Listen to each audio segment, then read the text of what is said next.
Good morning dear students. आज हम वर्ण विचार करने जा रहे हैं। तो वर्ण किसे कहते हैं? वर्ण भाषा की सबसे छोटी इकाई है जिसके और अधिक टुकड़े नहीं किए जा सकते और भाषा का निर्माण शब्दों से होता है। ठीक है, तो पूर्व ज्ञान संबंधी प्रश्न में पूछा हुआ है कि शब्दों का निर्माण किसके मेल से होता है? वाक्य का निर्माण शब्दों के मेल से होता है। शब्दों का निर्माण वर्णों या अक्षरों के मेल से होता है। नेक्स्ट है, स्वर संख्या में कितने हैं? स्वर संख्या में 11 हैं, ए से लेकर ओ तक। ठीक है। व्यंजन संख्या में कितने हैं? व्यंजन संख्या में 37 हैं। 33 मूल व्यंजन हैं, 4 संयुक्त व्यंजन हैं। इनके बारे में हम पाठ में भी पढ़ेंगे। किस स्वर की कोई मात्रा नहीं होती? आ स्वर की कोई मात्रा नहीं होती।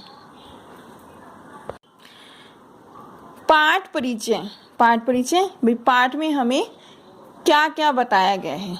वर्ण की परिभाषा, वर्ण के भेद, स्वर, स्वर के भेद, स्वर की मात्राएं, व्यंजन, व्यंजन के भेद, आयोगवाह, संयुक्त व्यंजन, द्वित्व व्यंजन, संयुक्ताक्षर, स्वर तथा व्यंजनों के उच्चारण स्थान, वर्ण विच्छेद, उच्चारण संबंधी दोष। तो इन सभी के बारे में हमें पाठ में बताया गया है। अब है वर्ण। राम ने रावण को मारा। यह एक वाक्य है जो 3 शब्दों से मिलकर बना है। राम ने रावण को मारा और प्रत्येक शब्द कुछ ध्वनियों से मिलकर बना है, अक्षरों से मिलकर बना है ना। राम, रे आ म अ, राम। ठीक है। ने न ए, रावण, र आ व ए णे ए, को मारा। ये सभी शब्द अलग अलग ध्वनियों से मिलकर बने हैं जिनके और अधिक टुकड़े नहीं किए जा सकते।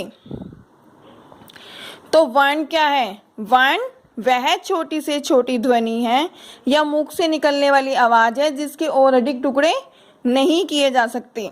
ठीक है। रचना की दृष्टि से वर्ण भाषा की सबसे लघुत्तम इकाई है। रचना की दृष्टि से वर्ण भाषा की सबसे लघुत्तम इकाई है। वर्णों के मेल से ही शब्द बनते हैं। ठीक है। लघुत्तम इकाई मतलब सबसे छोटी इकाई। ठीक है। और इनके मेल से क्या बनते हैं? शब्द बनते हैं। हिंदी भाषा के वर्ण देवनागरी लिपि में लिखे जाते हैं। अलग अलग भाषाओं की अलग अलग लिपि है। हिंदी भाषा की लिपि देवनागरी है, अंग्रेजी भाषा की लिपि रोमन है, पंजाबी भाषा की लिपि गुरुमुखी है। तो हमारे जो ये वर्ण लिखे हुए हैं हिंदी भाषा के, ये देवनागरी लिपि में लिखे गए हैं। वर्णमाला। वर्णमाला का सामान्य अर्थ है वर्णों का व्यवस्थित समूह या वर्णों का समूह। अतः वर्णों के समूह को वर्णमाला कहते हैं। हमारी वर्णमाला में कुल 52 वर्ण हैं। उच्चारण व प्रयोग के आधार पर वर्णमाला के 2 भेद हैं। स्वर, व्यंजन। अ से लेकर ओ तक स्वर हैं। ये संख्या में 11 होते हैं और 2 आयोगवाह हैं, अंग और अंग हैं। ये न तो स्वर है न ही व्यंजन है, इसलिए इन्हें आयोगवाह कहा गया है। ये व्यंजनों की सहायता से बोले जाते हैं और इन्हें स्वरों की श्रेणी में रखा गया है। क से लेकर ह तक 33 मूल व्यंजन है। ठीक है। अड़े और ढ 2 अतिरिक्त व्यंजन माने गए हैं। श्रय, त्रय, ज्ञ, श्रय, अक्षय, त्रय, ज्ञ, श्र 4 संयुक्त व्यंजन हैं। तो कुल मिलाकर हमारी वर्णमाला में 52 वर्ण हैं। यद्यपि अंग और अंग को स्वरों में गिना जाता है, किंतु उच्चारण की दृष्टि से ये व्यंजन कहलाते हैं। जैसे मैंने पहले भी बताया था कि इन्हें स्वरों व्यंजनों की सहायता से बोला जाता है, इसलिए इन्हें कहा कि क्या कहा गया है, अयोगवह।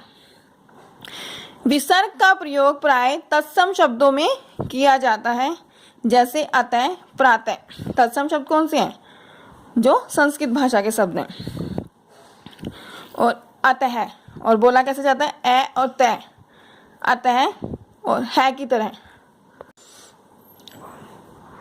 नेक्स्ट है अड़े और ढे। ध्वनियों का प्रयोग हिंदी में किया जाता है, इन्हें उक्षिप्त व्यंजन भी कहते हैं। व्यंजनों के उच्चारण में जीभ ऊपर से उठकर झटके से नीचे गिरती है, अड़ह ढह। ठीक है, बोलते हुए पता लगता है अड़ह ढह, तो जीभ जो है ऊपर उठकर झटके से गिरती है एकदम से। ठीक है, और अड़ह और ढह ध्वनियों का प्रयोग शब्द के शुरू में कभी नहीं किया जाता था, बीच में किया जाता है, जैसे पढ़ाई, लिखाई, लड़ाई। ठीक है, उपयुक्त सभी व्यंजन ए स्वर से मिलकर बने हैं। स्वर रहित व्यंजनों के नीचे हलंत लगाकर उन्हें लिखा जाता है। जो व्यंजन आ को हटाकर लिखे जाते हैं उनके नीचे हलंत लगा दिया, जैसे कै के नीचे लगाया गया हलंत का साइन ये है।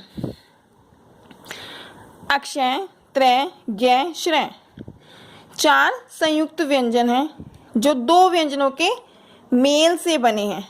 क श अक्षय, त र त्रय, ज य ज्ञ, श र श्रय, ये सभी क्या है, 2 व्यंजनों के मेल से बने हैं, तो इन्हें क्या कहा गया है, संयुक्त व्यंजन। Thank you.